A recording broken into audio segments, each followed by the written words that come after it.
본 방송에서 제공하는 정보는 투자 판단에 대한 참고 자료입니다. 방송에서 제공하는 정보의 가치, 가격 상승 및 가격 하락에 대해서는 방송사에서 보장하지 않습니다. 본 방송은 가상 광고 및 간접 광고가 포함되어 있으며 방송에서 나오는 정보는 출연자와 경제적 이해관계가 있을 수 있습니다. 투자에 유의하시기 바랍니다. 본 방송의 제작진 및 출연진은 방송통신심의위원회 규정을 준수합니다. 경제활동을 하는 사람이라면 누구나 돈 걱정 없는 안정적인 생활을 꿈꿉니다. 하지만 사회 초년기에는 이제 막 수입이 생겼다는 기쁨에 무분별한 지출이 발생하기 쉽고요.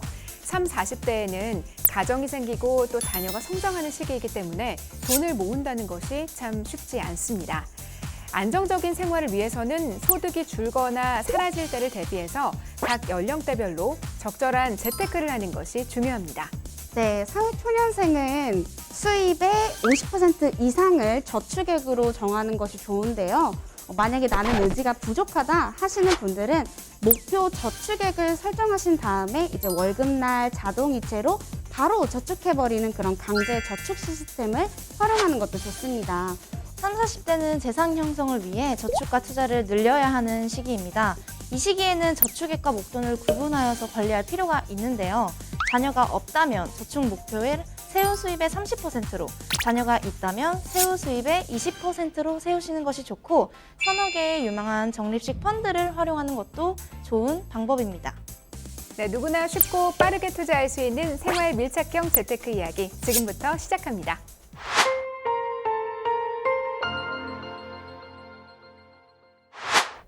나와 너 그리고 우리의 이야기 생활 밀착형 꿀팁 전수 재테크 수다. 안녕하세요. 재테크 꿀팁 진행의 강소라입니다.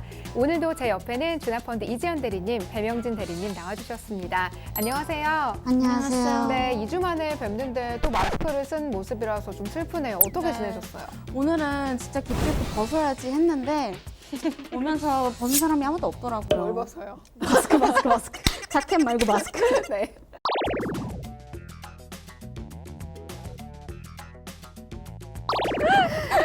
어떻게 지내셨어요, 배 대리님? 저는 마스크를 오늘 사는 날인데 줄이 너무 길어가지고 사지 못하고 회사에 있는 거를 약간 훔쳐가지고 약간 착용하고 왔습니다.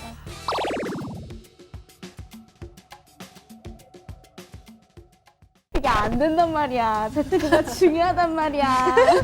지금 갖고 계신 자본금 6천만 원으로 안정적이고 장기적인 수익을 얻을 수 있는 투자 상품 어떤 건가요? 추천하고 싶은 상품은 상품입니다. 장기간 동안 안정적인 할 수 있기 때문에 양 이해관계에서 너무 서로에게 이득이 되는 거예요.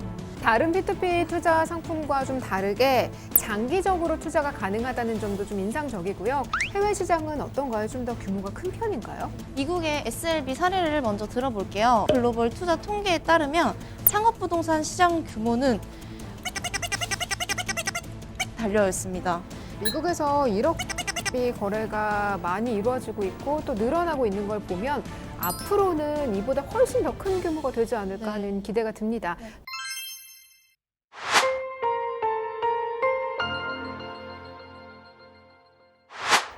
그와 그녀의 투자 습관을 파헤쳐보고 고민까지 말끔히 해결해드리는 시간이죠. 투자의 참견입니다.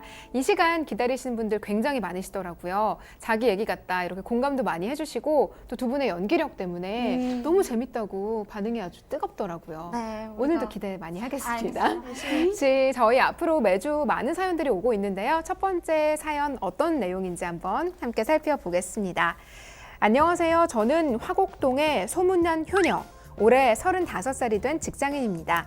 나이가 좀 있어서 재테크 정보 잘 알겠지 하시겠지만 저는 평소에 투자나 주식 이런 건 미디어에서만 본 한마디로 투알못입니다.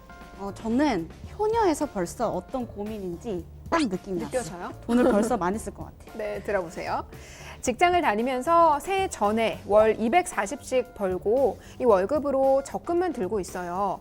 현재 모아둔 돈은 6천만 원이고요. 딱히 돈 욕심 있는 것도 아니고 그냥 인생 무상.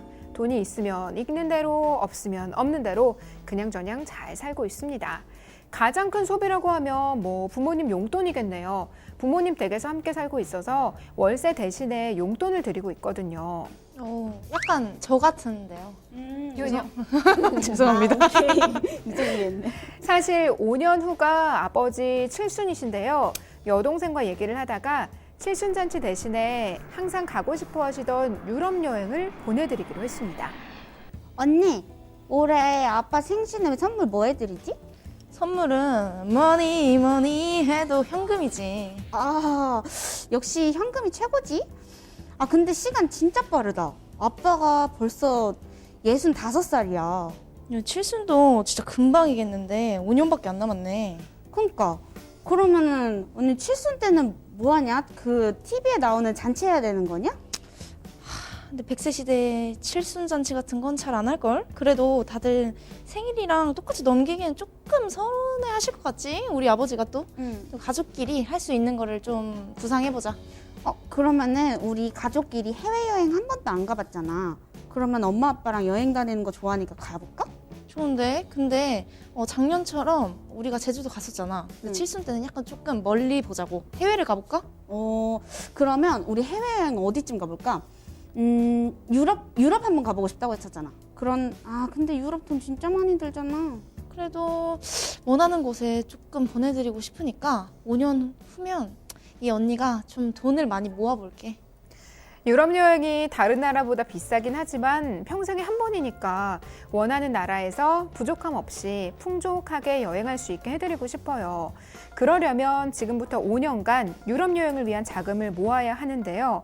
개인적으로 들고 있는 적금은 깰 수가 없어요. 그래서 지금 갖고 있는 6천만 원으로 최대한 돈을 불릴 수 있는 방법을 찾고 있습니다. 엄청난 고수익을 원하는 건 아니지만 그래도 적금보다는 높은 금리에 5년간 안전하고 꾸준하게 수익이 들어오는 상품 추천해 주실 수 있을까요? 5년 후에 아버지 칠순이신데 그에 맞춰서 가족끼리 유럽 여행을 계획을 하고 계세요. 유럽 여행 돈 엄청 많이 들잖아요. 그래서 지금 갖고 계신 돈으로 좀 돈을 불릴 수 있는 방법을 찾고 계신데 적금보다는 좀 높은 수익률 그렇지만 좀 안정적으로 돈을 늘려나갈 수 있는 방법을 원하고 계십니다. 수익률이 높은 투자 상품을 추천해달라 이 말씀이신데요. 정확한 진단을 위해서 의뢰인의 재무 상황과 소비 패턴부터 함께 분석해 보도록 하겠습니다. 네, 먼저 재무 상황부터 함께 살펴보겠습니다. 월 소득은 세전에 240만 원, 그런데 한 달에 고정 지출은 150만 원 정도 나가시네요. 저축 자금 6천만 원 갖고 계시고요. 목표 수익률은 6에서 한 12% 정도를 기대하고 계십니다. 그럼 실제로 돈을 어떻게 쓰고 계신지 한번 지출 내역서를 볼게요. 새해 후에는 급여가 216만 원 정도 되고요. 아까 고정적으로 150만 원 나갔던 게 부모님 용돈 50만 원, 적금 100만 원이 매달 나가고 있습니다. 그런데 이걸 제외하고는 그런 개인적인 그런 소비는 많지 않으신 것 같아요. 배대리님 어떻게 보시나요?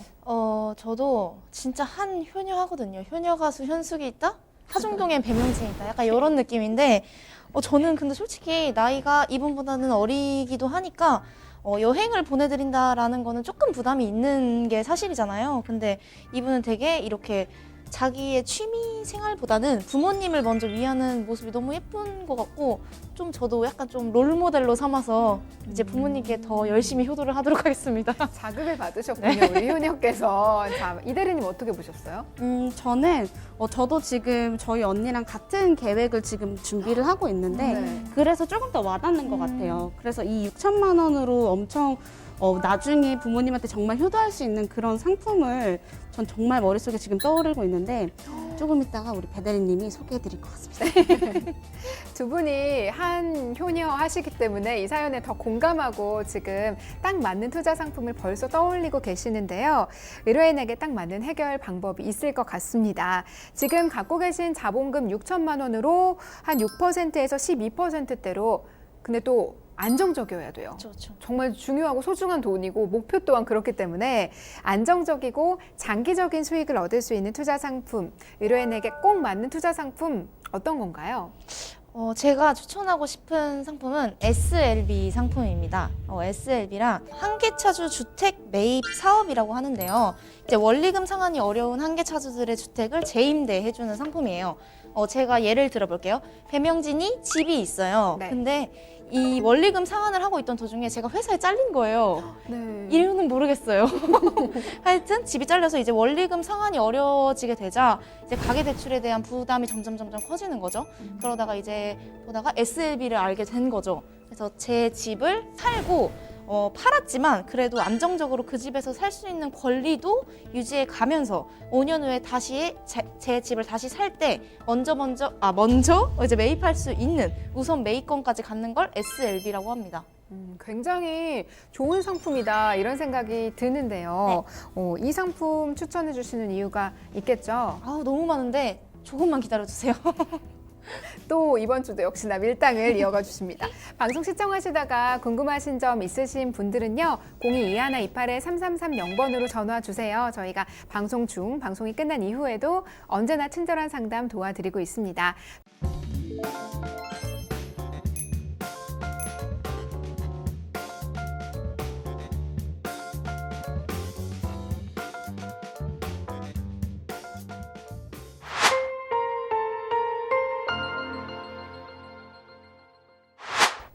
성공적인 재테크를 위한 꿀팁을 알아보는 시간, 재테크 꿀팁 시간입니다. 투자금 6천만 원으로 적금보다는 좀 높은 수익률을 원하고 계시고요. 하지만 안정적이고 장기적인 투자를 원하고 계십니다. 우리 대리님들이 SLB 투자 상품을 추천해 주셨는데요. 이 상품 추천해 주시는 이유가 있겠죠? 자세히 말씀을 드리면 네. 첫 번째로 임차 세를 내는 사람이 정해져 있기 때문에 공실 위험이 굉장히 낮아요. 거의 없다고 볼 수가 있죠. 그럼요. 두 번째 이유는 그 임차인이 이제 매달 월세를 내기 때문에 장기적인 수익이 확보가 가능하다는 거예요. 그래서 여기서 포인트는 임대인이 지불하는 이 임대료가 수익이 결국 투자자한테는 투자 수익이 되는 SLB 구조인 거예요. 그래서 마지막 포인트는 이제 계약 기간이 끝나는 이 5년 시점에서 시세 차익이 발생한다 이거예요. 근데 그 시세 차익이 뭐냐면은 주택을 매입했을 과거 시점으로부터 주택을 파는 미래 시점까지 이 사이 동안에 주택의 시세 차익이 발생을 해요. 그럼 나중에 5년 후에 이제 주택을 매각을 했을 때 이 주택 시세 차익을 받을 수 있는 방법이 있단 말이에요. 이게 그 사람들한테는 목돈으로 작용을 하는 거죠. 다른 P2P 상품과는 다르게 좀 장기적으로 안정적인 투자가 가능하다라는 점이 메리트가 되는 것 같아요. 그리고 특히나 이 사연자분께서 좀 장기적으로 안정적인 수익을 얻고 싶다 하셨으니까 더 적합할 것 같은데요. 말씀을 듣다 보니까 시세 차익까지 얻을 수가 있다고 하셨는데 도대체 어떻게 시세 차익을 얻을 수 있는지 그 원리는 무엇일까요? 네, 시세 차익은 이지연 대리님께서 말씀하셨던 것처럼 제가 집을 팔 때랑 집을 살 때 그 두 가지의 차익을 말하는 건데요. 이 표를 보시면은 이거는 2019년도 부동산 동향을 보여드리고 있는데요. 대부분 다 지금 하락을 하고 있습니다. 수도권의 같은 경우에도 아파트는 1.29%, 전세 또한 1.41% 하락을 했습니다. 수도권 말고 지방으로 또 대비를 해보면 매매 가격이 1.29% 하락을 했고요. 전세 또한 1.81% 하락을 한 상태고 이러한 2019년도 상황을 보시게 되면은 벌집 순환 모형에서 이제 4국면과 5국면 이 중간에 있다고 보실 수 있는데요. 바로 불황기를 뜻하고 있는데 이거는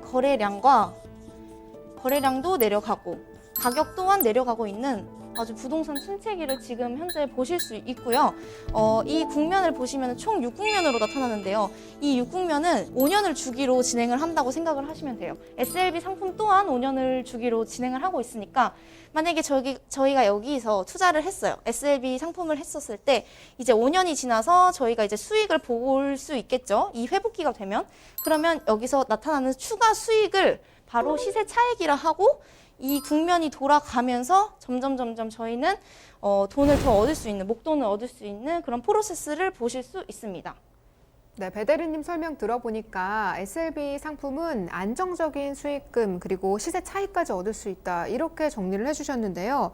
지금 의뢰인이 자본금 6천만 원으로 5년간 투자할 경우에 수익금 어느 정도 예상해 볼 수 있을까요? 네, 그러면 SLB 7억짜리 상품을 가지고 저희가 사연자분의 투자금 6천만 원으로 예상 시나리오를 한번 말씀을 드릴게요. 이 상품 같은 경우는 투자금이 6천만 원, 예상 수익률 10%, 기간은 1년으로 우선 먼저 12개월로 가상 시나리오를 보여드릴게요. 만기 일시 상환이고요. 만기 일시 상환이기 때문에 지금 투자 원금은 만기 때 상환이 됩니다. 그래서 이제 6천만 원 투자금에 대해서 10% 세금을 제외한 나머지 금액인 36만 3천 원이 매달 이자 수익으로 발생하게 됩니다. 그렇게 12개월 동안 쭉 받았을 때 이자 수익만으로는 이제 430만 원 정도가 발생을 하는 거죠. 그럼 아까 말씀드렸다시피 만기일시 상환으로 마지막 해차 때 원금이랑 같이 상환돼서 1년 동안은 총 원금 6천만 원 플러스 430만 원 정도로 수익 이자가 발생하는 겁니다. 이거는 지금 1년 스케줄이었고요. 이렇게 투자된 원금을 만기 때 매번 상환이 돼서 연마다 5년간 재투자를 할 경우에는 연마다 430만 원씩 발생을 하는 거죠. 그래서 여기서 보시다시피 원금은 뺐다가 재투자라고 생각을 하시면 돼요. 5년 동안. 그렇게 되면은 만기일시 상환으로 이것도 역시 5년에 6천만 원을 다시 가져오고 이 투자금을 거진 5년 동안 약 2천만 원 정도로 발생을 할 수 있겠죠? 마지막에 받게 되는 수익금이 총 한 2,178만 원 정도가 되네요. 이 정도면 유럽 여행 갈 수 있을 것 같은데요. 저희가 몇 주째 계속해서 SLB 상품에 대해서 설명을 해드리고 있습니다. 그만큼 SLB 투자가 비전이 있고 네. 요즘 각광받고 있는 상품이다라는 생각이 듭니다. 이렇게 SLB가 주목받게 된 이유, 배경은 어떤 것들이 있을까요? 네, 한계차주들은 결국 원금이랑 이자를 같이 상환해야 되기 때문에 어려움을 겪고 있는 거예요.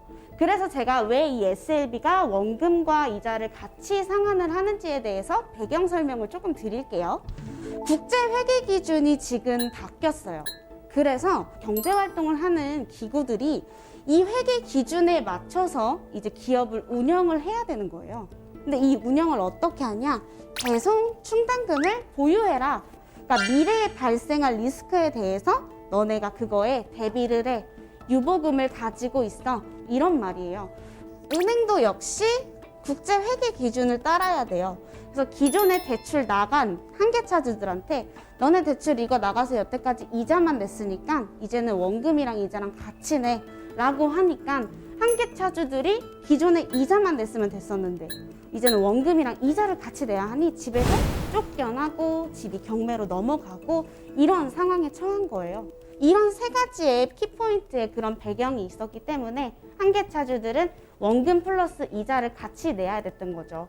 이제 여러분 이런 배경 설명을 알았으니까 왜 SLB에 투자를 해야 되는지, 왜 원금이랑 이자를 같이 상환을 해야 되는지 아시겠죠? 네, 이대리님 설명 잘 들었습니다. 제가 매주 P2P에 대한 설명을 들으면서 느끼는 게 어떤 상품 하나가 꼭 한쪽 측면에게만 좋은 게 아니라 양쪽 모두에게 좋은 그런 일석이조의 상품이 정말 많은 것 같아요. 실제로 어떻게 이게 활용되고 있는지도 궁금하시죠? 국내에서 어떤 사례들이 있을까요? 국내에 있는 하나생명 기업에 대해서 사례를 말씀을 드릴게요. 하나생명이 분당, 부천, 인천에 있는 사옥을 매각한다는 소식이 있었어요. 왜 매각을 하냐? 바로 아까 전에 말씀드린 국제회계 기준 때문이에요. 이 법이 도입이 되면서 이제 앞으로 부동산을 보유하기 위해서는 6억 원에서 9억 원까지의 자보금, 준비금만 필요했어요. 근데 지금은 새로운 제도로 바뀌면서 같은 부동산이라도 아까는 6억에서 9억이었잖아요. 근데 25억을 준비를 해야 된다고 하는 거예요. 배 이상으로 뛰네요. 그럼요. 그래서 법이 바뀌면서 이렇게 가지고 있어야 된다는 거예요. 그래가지고 이거를 주택 SLB로 말씀을 드리면 6에서 9억 원 정도는 이자만 내면 됐었는데 25억 원 원금이랑 이자를 같이 납부를 해야 되니까 이 기업 입장에서도 이거를 못 견디고 사옥을 매각해서 다시 사가지고 재임대 들어가서 사는 그런 지금 SLB 형태를 취하고 있습니다. 지금 국내 시장에서는 이런 기업들에서 SLB 사례들 더 많이 볼 수가 있고요. 그럼 해외 시장은 조금 더 활발하지 않을까 하는 생각도 드는데요. 해외 시장은 어떤가요? 좀 더 규모가 큰 편인가요? 네, 그렇습니다. 일단은 2013년 CBRE 글로벌 투자 통계에 따르면 오피스, 산업, 리테일 자산을 포함한 미국 기관 투자 등급 상업부동산 시장 규모는 5조 3,100만 달러였습니다. 네, SLB 거래가 회사에 주는 이익과 경제 회생으로 핵심 사업 분야 사업 기회가 증가할 것이라는 점으로 비춰볼 때 앞으로도 많은 기업들이 SLB를 더 사용하지 않을까라는 판단을 내려봅니다. 지금까지 이렇게 국내와 해외에서 SLB가 어떻게 진행이 되고 있는지를 살펴봤는데요. 보니까 주요 굵직한 대기업들에 의해서 SLB가 지금 많이 일어나고 있는 것 같습니다. 앞으로는 이게 점점 더 확대가 돼서 중소기업에서도 자금 조달의 목적으로 이를 활용할 수 있지 않을까 하는 전망까지 잘 들어봤습니다. 국가기관에서 운영하는 SLB 상품도 있다고 설명을 드렸습니다. 국가기관에서 운영하고 있는 SLB 상품의 조건이 좀 까다로운 편이잖아요. 조건 다시 한번 짚어주시죠. 이 SLB 조건을 이제 부합하기 위해서는 첫 번째, 부부 합산 소득이 7천만 원 이하여야 돼요. 부부 합산이 부부 7천만 합산이. 원 이하여야 하고요. 네, 두 번째는 그 한계 차주가 한 가구, 한 주택만 소유하고 있어야 돼요. 네. 더군다나 그 주택은 또 6억 원 이하의 주택이어야 해요. 또 그 주택에 실제로 거주를 하고 있어야 되고요. 이렇게 까다로운 조건들 때문에 이제 한계 차주들이 SLB 프로그램의 수혜를 누릴 수 있는 그런 문턱이 너무 좁은 거죠. 그렇군요. 지금 국가기관에서 운영하는 SLB 상품도 있습니다, 여러분. 조건이 조금 까다로울 뿐인데요. 한번 정리를 해드릴게요. 일단 부부 합산 소득이 연 7천만 원 이하여야 하고요. 1가구 1주택자여야만 하고 실제로 그 주택에 거주하고 계셔야 합니다. 그런데 또 이 주택의 경우에는 6억 원 이하의 주택이어야 한다는 이 조건이 부합한다면 국가기관에서 운영하는 SLB 상품을 이용하실 수가 있습니다. 그런데 이 조건 중에 하나라도 부합되지 못한다면 그럼 어떻게 해야 할까요? 방법이 있나요? 그 SLB 펀딩 상품의 조건은 첫 번째, 6억 원 초과 아파트여야 되고요. 두 번째, 소득이 7천만 원 초과여야 됩니다. 그리고 세 번째, 다주택 소유자셔야 되는데 이거는 국가기관과 마찬가지로 현 거주가 충족이 되어야지 SLB 펀딩 상품의 조건에 맞다고 생각하시면 되고요. 네 번째는 우량 신용 등급자여야 되는데 1등급부터 4등급까지가 우선 심의 대상이고요. 이제 더 많은 분들이 SLB 펀딩 상품을 누릴 수 있게 더 크게 넓혀가고 있으니까 많이 기대해 주셨으면 좋겠습니다. 저희가 지난번에 대리님들과 함께 혁신금융, 포용금융에 대해서 함께 알아봤잖아요.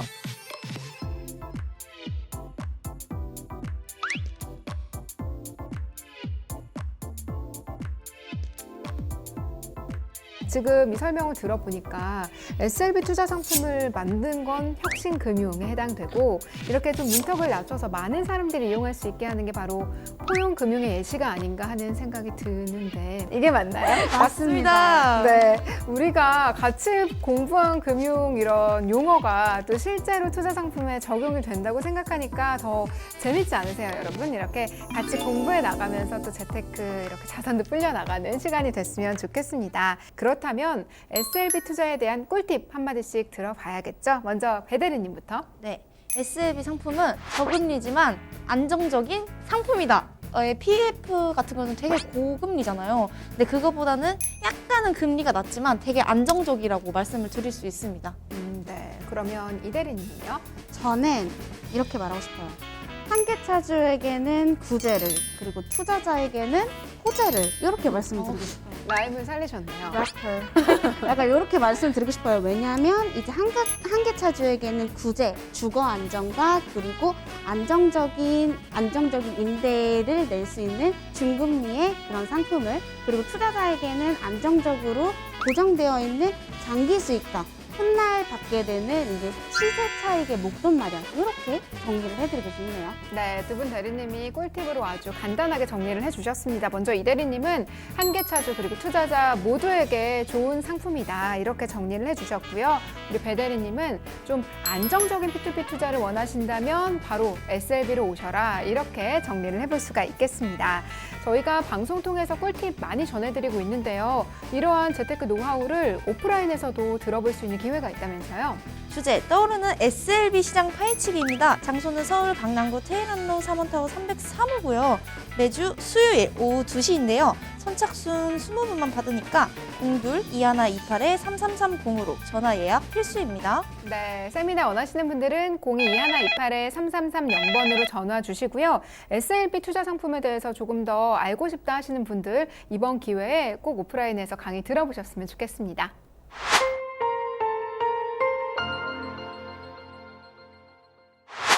네, 그와 그녀의 투자 습관을 파헤쳐보고 고민까지 말끔히 해결해드리는 시간이죠. 투자의 참견입니다. 두 번째 사연은 어떤 내용인지 함께 살펴볼게요. 안녕하세요. 저는 3개월째 스파 브랜드에서 일하고 있는 음악하는 사람이 되는 것이 꿈인 24살 남자입니다. 월에 170씩 벌고 있고요. 한심하게 들리실 수도 있겠지만 20살 초반에 꼭 사고 싶은 물건이 있어서 일하면 금방 갚을 수 있겠지라는 안일한 생각으로 그 당시 금리가 45%나 되는 대출을 한 200만 원 정도 받았는데요.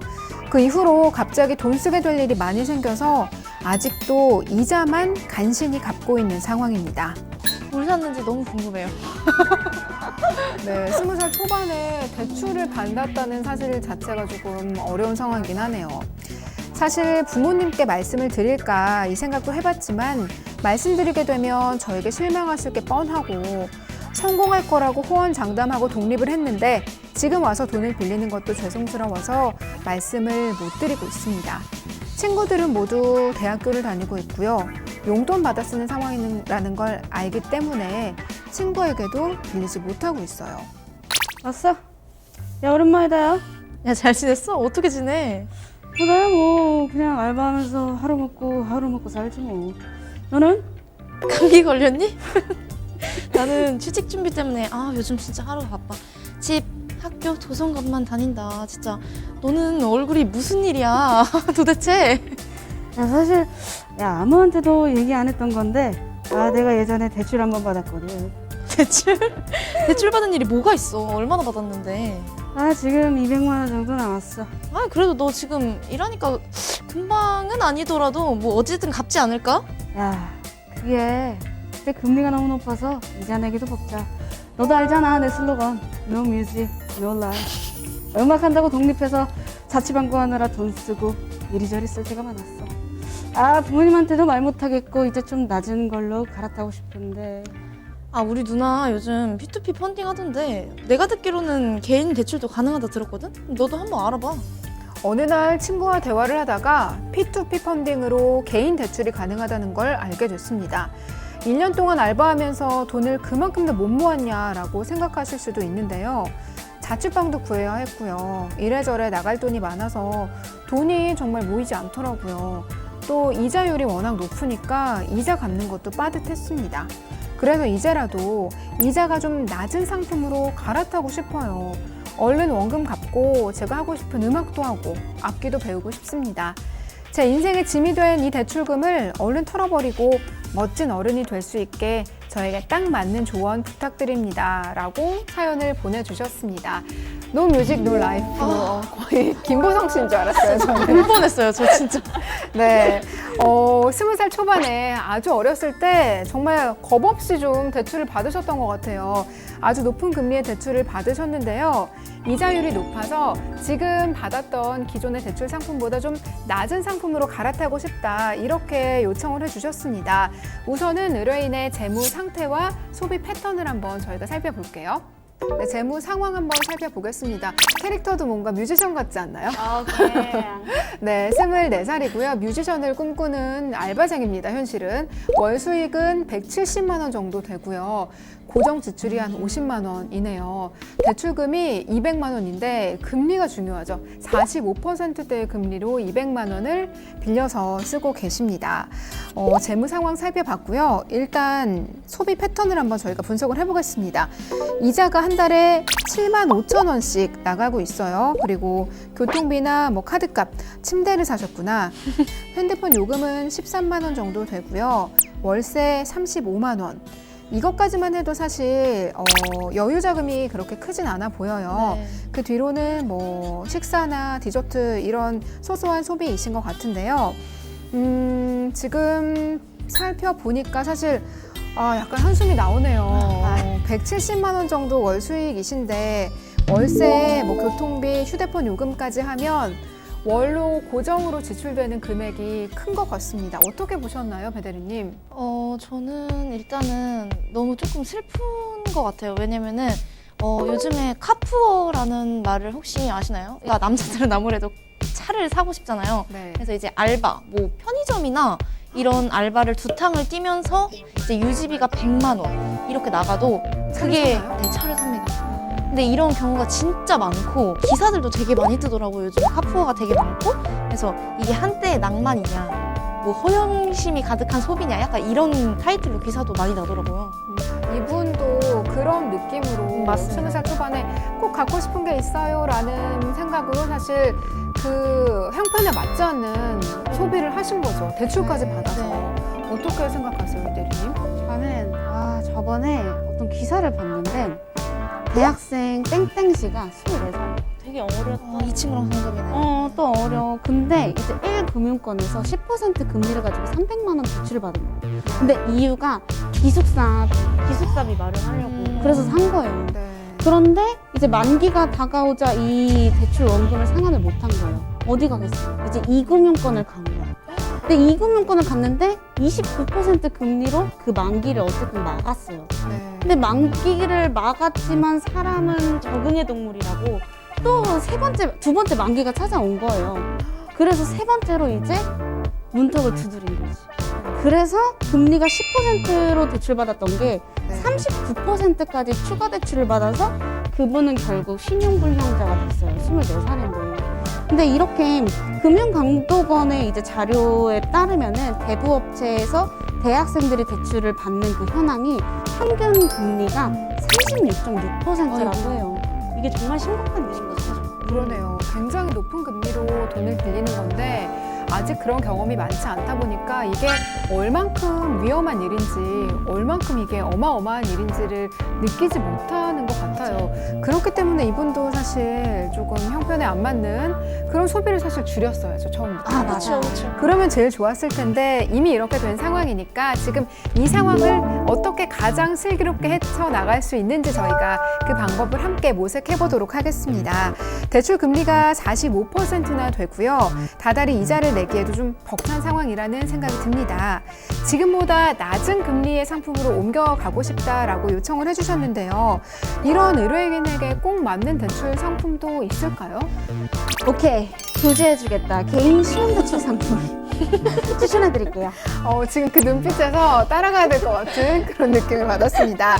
이지연 대리님께서 구제해 주시겠다고 이렇게 호언장담하시면서 P2P 개인 신용 대출 상품을 추천해 주셨습니다. P2P 개인 신용 대출 어떤 상품인가요? 개인 자금, 뭐 대환대출, 또 직장인 소액 대출 이렇게 다양한 상품이 있어요. 그래서 뭐 작게는 몇십만 원부터 크게는 몇천만 원까지 이자 수익률도 한 자리 숫자부터 이제 두 자리 숫자까지 굉장히 다양하게 이제 구성이 되어 있단 말이에요. 네. 근데 이제 P2P 자체로 봤을 때 투자자랑 이제 차주를 연결시켜주는 플랫폼이잖아요. 그러면 비대면이야. 그럼 또 거기서 이자 인건비가 안 나가니까 비용이 적게 들잖아요. 네. 그래서 그거에 대한 이익을 투자자한테는 수익으로, 차주한테는 낮은 금리로 주겠다 이 말이에요. 그래서 이 신용 개인 대출 상품은 특히 우리가 늘 강조하는 게 뭐죠? 자동 투자.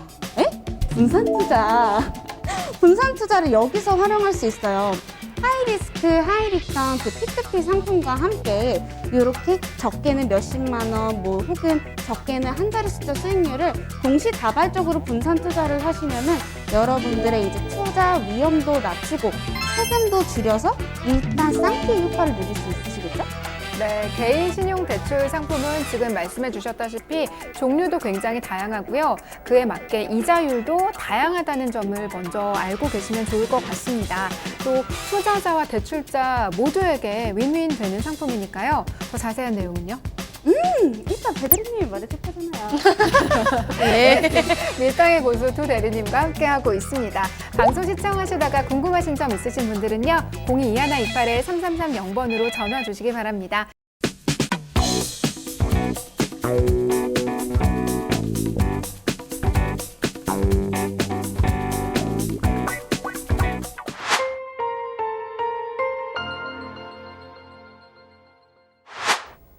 네, 성공적인 재테크를 위한 재테크 꿀팁을 알아보는 시간이죠. 재테크 꿀팁입니다. 앞서 두 번째 사연 저희가 함께 확인을 해봤는데요. 20살 초반에 아주 높은 금리로 대출을 받은 24살 남성분의 고민이었습니다. 금리가 너무 높기 때문에 조금 더 낮은 부담이 덜한 상품으로 옮겨가고 싶다 이렇게 저희에게 요청을 해주셨는데요. 우리 대리님들의 추천은 P2P 개인 신용 신용 대출 대출. 상품이었습니다. 이 상품도 근데 대출을 뭐 아무에게나 해줄 수는 없는 거잖아요. 기존의 대출 상품처럼 어떤 자격 요건이 좀 필요할 것 같기는 한데요. 어떤 자격이 필요할까요? 네, 물론 자격이 필요합니다. 만 19세 이상이면 일단 첫 번째 문턱을 통과하실 수 있고요. 네. KCB 신용등급 기준으로 이제 1등급에서 7등급 사이로 봐주시면 됩니다. 그리고 4대 보험 근로소득자 혹은 재직에서 3개월 동안 이제 재직을 하고 계시거나 아니면 프리랜서 기타 소득자인 경우는 일정 수준 이상의 이제 신용 등급과 그리고 원리금에 대해서 상환 능력을 증명하는 재직 증명서나 소득 문서가 있다면 P2P 개인 신용 대출을 받을 수 있습니다. 하지만 다만 P2P 업체마다 이런 기준은 굉장히 상이하기 때문에요. 받고자 하는 그 P2P 업체의 기준을 꼭 파악해 주세요. 이렇게 P2P 개인 신용 대출을 추천해 주시는 이유는 어떤 건가요? 일단은 1등급부터 7등급까지의 좀 폭넓은 신용 등급을 다 대출을 해주는 걸로 알고 있고요. 두 번째는 24시간 신청하고 당일 승인이 가능해요. 그래서 되게 편리하다고 말씀을 드릴 수 있고, 세 번째로는 이제 최저금리는 4%대인데 이게 신용 등급마다 다르긴 한데요. 최소는 100만 원, 근데 최대는 5천만 원까지 이제 되고요. 네 번째는 소득이 일정하지 않은 프리랜서도 가능하다는 게 가장 추천하는 이유인 것 같아요, 제 기준에. 그리고 다섯 번째는 기존 대출 보유자도 가능합니다. 네. 대환 대출을 할 수 있는데요. 만약에 기존 대출에 3천만 원인데 24%의 금리였다면 이제 P2P 대출로 갈아타면서 3천만 원에 11.07%로 바뀌게 되는 거예요. 그러면은 총 연 이자가 720만 원에서 332만 원으로 인하를 하게 되는 거죠. 거의 절반 정도로 주는 수준이네요. 저희 지금 사연자한테 맞는 이게 추천 이유라고 말씀드릴 수 있고, 중도 상환도 가능한데 이게 원래는 수수료가 있는 거거든요. 근데 P2P 업체들은 대부분 수수료가 없고, 그리고 대출 신청을 했었을 때 신용 등급에 전혀 영향을 주지 않아요. 그럴 수가 있군요. 네, 그래서 타 금융기관이랑 아예 이거에 대해서 얘기를 공유를 하지 않는 거죠. 그래서 신용 등급에 영향을 주지 않죠. 당연히 만약에 이 사람이 P2P 대출을 받았는데 또 갚지 않거나 이러면은 당연히 떨어지겠지만, 이거를 신청하거나 이제 받는 것 자체로는 신용 등급이 떨어지거나 그런 일은 없습니다. 그리고 마지막으로 비대면으로 진행이 가능하기 때문에 상환 일정이나 상환금 안내는 모두 다 온라인으로 처리를 해서 일정 부분 좀 이 대출자의 사생활을 보호받을 수 있는 특징이 있지 않나라고 생각을 합니다. 네, P2P 개인 신용 대출을 추천해 주신 여러 가지 이유들을 함께 살펴봤는데요. 일단 몇 가지를 좀 정리해 보자면, 기존 대출을 갖고 있는 보유자도 또 P2P 대출을 받을 수 있다는 점에서 지금 사연자분에게 꼭 맞는 상품이라는 생각이 들고, 소득이 일정하지 않은 프리랜서도 대출이 가능하다는 점 역시 지금 아르바이트하고 있기 때문에 이분에게는 희소식이지 않을까 하는 생각이 듭니다. 그러면 이자를 좀 낮추고 싶어서 저희에게 의뢰를 주셨잖아요. 네. 도대체 이자 얼마나 낮출 수 있을지가 가장 궁금하거든요. P2P 개인 신용 대출을 할 경우 예상되는 이자 얼만큼으로 저희가 볼 수 있을까요? 지금 이용하고 계신 대출 상품을 조금 살펴볼게요. 200만 원 대출을 가지고 지금 연 이자를 45%를 지출하고 계세요. 얼마나? 90만 원을 지출하고 계시고, 상환 방법은 지금 만기일시 상환을 선택하고 계시거든요. 그런데 이 지금 현재 가지고 있는 대출 상품에서 저희가 추천해드리는 P2P 대출 상품 우리 같이 보자고요. 보면 200만 원 대출에 대해서 지금 연 이자율이 21%죠. 그러면서 이제 상환 방법이 원리금 균등 상환으로 전환이 돼요. 이게 왜 중요하냐? 기존에 사용하고 계신 그 만기일시 상환은 원금을 나중에 내잖아요. 그래서 이자가 굉장히 높아요. 근데 이제 P2P 대출 상품의 원리금 균등 상환을 이제 이용할 경우 대출 이자가 23만 원으로 약 70만 원 가량의 차이가 나죠. 좀 더 적나라하게 말씀을 드려볼게요. 자, 예상 상환 스케줄을 조금 비교를 해보시면 만기 일시 상환 같은 경우는 지금 75,000원으로 굉장히 높게 이자가 책정되어 있어요. 근데 P2P 원리금 균등 상환 같은 경우는 지금 계속 대출 이자가 낮아지고 있단 말이에요. 그러면 사연자님이 지금 가지고 계신 그 대출 상품에서 당장 P2P 대출 상품으로 갈아타야 합니다. 왜? 지금 총 상환 금액이 290만 원이잖아요. 근데 갈아타면 223만 원 가량이에요. 사연자님 갈아타세요. 뭐 절반이 아니라 거의 이거는 70만 원 정도가 줄어든다고 보여지네요. 네. 왜 그렇게 단호하게 말씀을 하시는지 납득이 됩니다. 자, 그럼 지금까지는 이 사연자님 대출자의 입장에서 개인 신용 대출에 대해서 살펴봤는데요. 그렇다면 P2P잖아요. 투자자 입장에서는 어떻게 투자 이윤을 얻을 수 있을지도 궁금하거든요. 설명 부탁드립니다. 네, 투자자 입장에서 지금 투자 시 상환 스케줄에 대해서 한번 살펴볼게요. 자, 만약에 그 개인 신용대출 상품이 200만 원이다. 그런데 투자를 200만 원 한다. 그리고 그 투자 상품의 예상 수익률은 21%고 기간이 12개월이다. 라는 가정하에 지금 예상 상환 스케줄을 보게 될 경우 투자자, 즉 우리가 돈을 내는 거에 대한 21% 수익률은 이자가 세금을 떼기 전에는 이렇게 측정이 되어 있어요. 그래서 총 합계는 42만 원의 수익을 얻을 수 있어요. 그런데 우리는 이런 소득을 얻게 되면 항상 이자를 떼잖아요. 그래서 이렇게 이자를 떼게 되면 이자 후 세금을 뗀 나머지 이자 수익을 보게 되면 이렇게 지금 형성이 돼 있어서 200만 원을 투자했을 시 예상 수익률 21% 하에 지금 30만 원 정도를 이제 투자자님께서는 투자 수익금으로 창출할 수 있으실 거죠. 네, 이 점 꼭 기억하시고 대출 받으실 때도 투자하실 때도 이 점 참고하시면 좋을 것 같습니다. 그렇다면 개인 신용 대출 이 P2P 상품의 주요 상환 방식은 어떤 건가요? 상환 방식은 아무래도 P2P 기업마다 다 다를 수가 있는데요. 대부분 만기 일시 상환 아니면 원리금 균등 상환을 지금 선택하고 있어요. 근데 더 많이 사용하는 거는 원리금 균등 상환을 많이 사용하고요. 혼합 상환을 사용하는 경우도 있습니다. 혼합 상환이라는 게 또 궁금해지네요. 어떤 건가요? 혼합 상환 방식은 원리금 균등 상환이랑 만기 일시 상환을 이제 혼합한 방식이에요. 혼합 상환은 원리금 균등 상환보다 월 상환 부담금이 좀 적고요. 그리고 만기 일시는 마지막에 한꺼번에 내니까 만기일 부담이 더 적죠. 혼합 상환 같은 경우에는. 상황에 맞게 이렇게 좀 조절을 해서 혼합 상환을 하는 방법도 생각을 해보시면 좋을 것 같습니다. 그렇다면 이 상환 방식을 본인이 다 결정을 할 수가 있는 건가요? 자신의 이제 자금 흐름을 좀 고려해서 원금이랑 이자를 갚아나가는 이제 좀 맞춤형 상품들도 나타나고 있어요. P2P 업체에서. 근데 이거는 또 기업마다 다르니까 또 확인을 꼭 해주셔야 합니다. 항상 저희가 P2P 업체의 역할이 굉장히 중요하다 이 점을 강조하고 있잖아요. 대출을 받으실 때도 이 대출 상품에 대해 투자를 할 때도 역시나 P2P 업체의 특성을 잘 파악하고 결정을 하셔야겠습니다. 자, 그런데 투자자가 이렇게 개인 대출 상품에 대해서 투자를 할 때는 대출자에 대한 정보도 사실은 어느 정도 알고 싶거든요. 이게 갚을 능력이 되는지도 파악을 해야 될 것 같은데 투자자가 대출자의 정보를 어디까지 제공받을 수 있을까요? 투자자들이 꼭 알아야 하는 것만 최소한의 정보만 제공을 하고 있어요. 그래서 신용 정보라든지 뭐 소득 정보, 카드 사용 내역, 뭐 부채 정보 이런 게 기본으로 들어간다고 보시면 됩니다.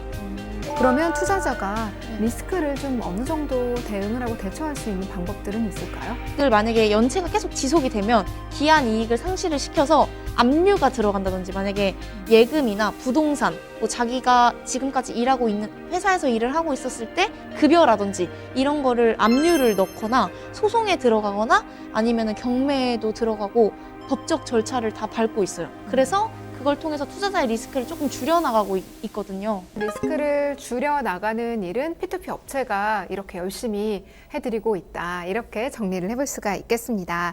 자, 저희가 P2P 개인 신용 대출에 대해서 아주 자세하게 살펴봤는데요. 그렇다면 P2P 개인 신용 대출에 대한 꿀팁 한마디씩 정리해 볼까요? 먼저 이대리님. 네, 제가 아까 전에 만기일시 상환 그리고 원리금 균등 상환에 대해서 비교를 해드렸잖아요. 이렇게 조건을 비교해 보고 나서 이익이 있을 경우에만 그때만 진행하라고 말씀드리고 싶네요. 왜냐하면 이자 상환 방식에 따라서 정말 천차만별이기 때문에. 네, 그럼 배대리님은요? 저는 사연자분의 입장에서 생각을 해서 꿀팁을 드리자면 대안 대출을 하려는 분들은 추가 연체율이 생길 수 있다는 것을 명심을 하셔야 돼요. 어찌됐든 간에 이제 P2P 대출도 신용 개인 대출이기 때문에 또 거기서 안 갚았을 시에는 또 연체가 생겨서 더 많은 돈을 내야 될 수도 있으니까 이거는 꼭 명심을 해주셨으면 좋겠습니다. 네, 사연자님 잘 들으셨죠? 일단 조건을 확실하게 비교를 한 뒤에 이익이 있다 싶으시면 그때 대출 전환을 고려해 보시라. 그리고 추가 연체율이 생길 수 있다는 점도 항상 명심하셔라. 이렇게 꿀팁 정리해 드리겠습니다.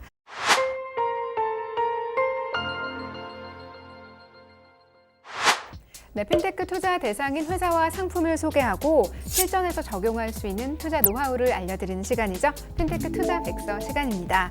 저희가 앞서 SLB 투자 상품 그리고 또 P2P 개인 신용 대출 상품에 대해서 공부를 해봤는데요. 이번 시간에는 또 어떤 투자 백서를 준비해 주셨을까요? 이번 투자 백서는요, 바로 P2P 금융업법입니다. 네, P2P 금융업법 이름도 굉장히 멋지네요. 네. 저도 지난 시간에 방송을 하면서 우리 득규 대표님과 차도연 이사님으로부터 들었어요. 네. 전 세계 최초로 P2P 금융법이 한국에서 시행이 된다. 이걸 듣고 아주 깜짝 놀랐었는데요. 네. P2P 금융업법 도대체 무엇인가요? 지금 P2P가 대부업으로 분류가 되어 있거든요. 일단 법이. 돈을 네. 빌려주는 거기 때문에 네. 그런가요? 근데 대부업이란 약간 성격이 다르긴 하잖아요, P2P 자체가. 네. 근데 이 P2P 업법이 없으니까 대부업으로 분류가 되는 거거든요. 그래서 현재 대부업 등의 등록 및 금융 이용자 보호에 관한 법률로 그 틀에서 P2P 투자자들이 보호를 받고 있는데 조금 실질적으로 맞지가 않잖아요, 규율 네. 자체가. 그래서 이거에 대한 이제 문제를 해결하기 위해서 대안을 내놓은 게 이 P2P 금융업률이라고 생각을 하시면 되고요. 아까 말씀해 주셨다시피 최초의 P2P 금융법률이라서 이제 17년 만에 새로운 금융업이 탄생하게 됐다는 점에서 아주 큰 의미를 두고 있습니다. 네, 17년 만에 새로운 금융법이 탄생이 됐고요. 3년여간 준비한 법안이기도 하고 일단 이 P2P 금융업법이 생겨나게 된 배경이 지금까지는 대부업에 관련된 법규로서 보호를 받았다면 사실 이게 꼭 맞는 옷이 아니었다. 그래서 투자자 입장 또 P2P 업체에서도 여러 가지 어려움이 있었을 것 같아요. 네. P2P 금융업법이 이렇게 시행이 되면 P2P 업체는 물론이고 투자자들에게도 굉장히 희소식이겠죠. 아무래도 보호를 더 탄탄히 네. 받을 수 있을 거라는 생각이 드는데요. 주요 내용은 어떤 것들이 있을까요? 네, 법안의 주요 내용은 대출 한도 그리고 투자 한도를 적용을 하고 과도한 대출을 제한시킵니다. 또 수수료 및 상품 정보 제공을 하는 의무를 시키고요. 그리고 거짓되고 왜곡된 정보 제공에 대한 금지에 관한 내용입니다. 이렇게 연계 금융업자의 업무로는 투자자의 합리적인 투자 판단을 돕게 되는데요. 이런 몇 가지 준수 사항에 대해서는 말씀드릴게요. 첫 번째는 투자금을 이제 모집하기 전에 일정 기간 72시간 내에 투자자에게 사전에 정보를 제공해야 되고요. 두 번째로 투자금을 예치하는 기관으로서 일부 제한을 하긴 하는데 은행, 증권, 금융회사 그리고 상호저축은행에 규정을 했습니다. 마지막으로 투자자 유형별, 투자 한도를 조정했는데요. 기존에는 이제 개인 투자 한도가 5천만 원으로 지금은 이제 바뀌었고요. 전체로 단 부동산 관련 제품은 기존에는 2천만 원이었는데 현재는 3천만 원으로 최대 한도가 올랐고요. 소득 적격 투자자 같은 경우에는 현재 1억 원까지 투자가 가능합니다. 이렇게 연계 금융업 협회가 생기고 이용자를 위한 안정장치가 강화되고 있는 걸 보면서 정말 연계 금융업이 자리를 잡아가고 있는 것 같아서 너무 종사자로서는 기쁘네요. 네, 법이 제정이 되고 또 시행이 된다면 앞으로 P2P 시장이 얼마나 더 발전을 하게 될지 기대가 되는데요. 앞으로 P2P 시장 전망 어떻게 보시나요, 배 대리님? P2P 법이 좀 생긴다면 전망이 조금 더 밝아지지 않을까라는 생각이 드는 이유는 가장 크게 투자자를 보호하기 때문에 P2P를 관심을 많이 가지게 될 거고요.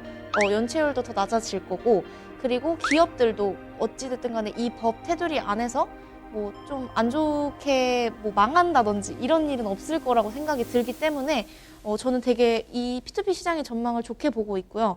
이제 초기 시장인 만큼 규제를 서두르는 것 외에도 이제 자율 규제도 더 추가를 하고 이제 아예 수준 미달인 업체는 이제 잘라내는 그런 거를 진행을 하려고 하고요. 개별 업체별로도 자체 규정을 마련하는 움직임도 보이고 있어요. 최근에 타 펀드사에서는 이제 PF, 부동산 PF 상품의 대출 취급 규정을 발표를 했는데요. 첫 번째로는 이제 대출 조건이 일정 시간 내에 충족되지 않으면 모집을 중단하고 이제 투자금을 아예 돌려준다든지 아니면은 자기 자본을 선 투입을 했는지에 대한 여부를 확인을 한다든지 이 기업 자체 내에서도 어떻게 진행을 해야 되는지에 대한 자신들만의 이제 테두리를 만드는 거죠. 당국에서는 가이드라인을 적용하면서 이제 업체와 충분한 소통을 하자. 약간 이런 것도 권고를 하고 있고 투자자 보호도 하는 것도 중요하지만 좀 과도한 법률이 이렇게 들어오게 되면 시장의 성장을 저해할 수도 있는 거잖아요. 그래서 이것도 면밀한 검토도 필요하다고 생각을 합니다. 네. 아무래도 법이 새롭게 제정이 되고 시행이 되면 P2P에 대해서 그저 이렇게 막연하게 관심만 갖고 계셨던 분들도 한번 투자해 볼까 이런 마음이 더 생기실 것 같고요. 또 보호가 탄탄하게 된다면 그 투자가 또 실천으로 옮겨질 거라는 생각도 듭니다. 특히 업계에서 이렇게 가이드라인을 개정하는 이유가 있을까요? 그렇죠. 핵심은 이제 투자자들을 위한 그런 보호 장치를 위해서 만들어졌다고 해도 과언이 아니에요. 두 번째는 이 연체율이 오르고 있는 이 시점에서 투자자가 제도가 뒷받침하고 있는 안정권에 들어있다 요거를 전달하기 위해서 이렇게 P2P 가이드라인이 강화됐어요. 그래서 저는 사실 다른 관점에서 생각했을 때 이 가이드라인이 새로운 투자자를 유치하고 다양한 P2P 상품을 이제 만들어내고 개발할 수 있는 그런 길이 아닐까라는 생각이 들어요. 그래서 앞으로도 더 많은 상품을 제공해서 우리 P2P가 발전을 기대할 수 있을 것 같아요. 네, P2P 업계가 앞으로 훨씬 더 많이 성장하고 발전할 것이다라는 기대가 되는데요. 그 중심에 우리 배대리님, 이대리님이 계시지 않을까 그런 기대도 함께 해봅니다. P2P 금융업법이 오는 8월 시행을 앞두고 있습니다.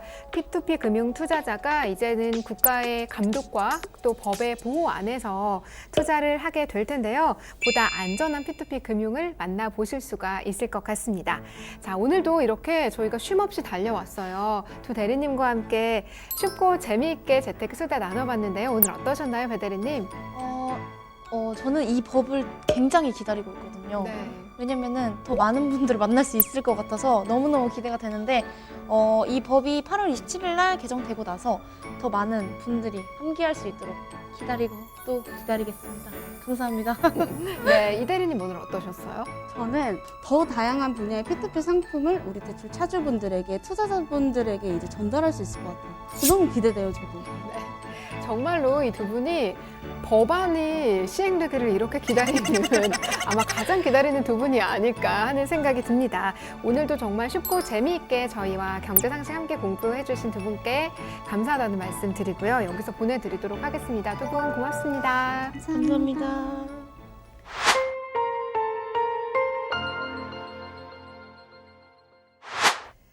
생활 밀착형 꿀팁 전수 재테크 수다 재테크 꿀팁.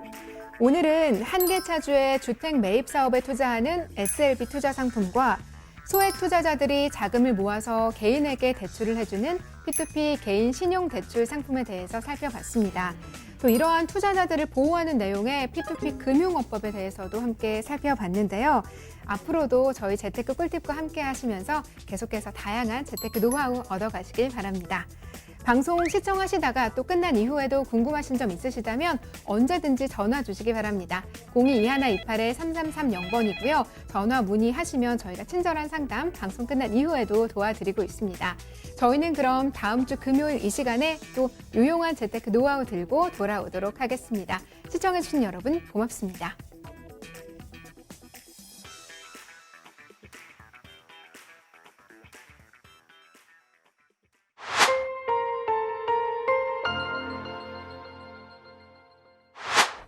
본 방송에서 제공하는 정보는 투자 판단에 대한 참고 자료입니다. 방송에서 제공하는 정보의 가치, 가격 상승 및 가격 하락에 대해서는 방송사에서 보장하지 않습니다.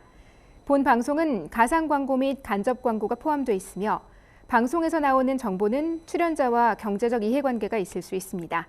투자에 유의하시기 바랍니다. 본 방송의 제작진 및 출연진은 방송통신심의위원회 규정을 준수합니다.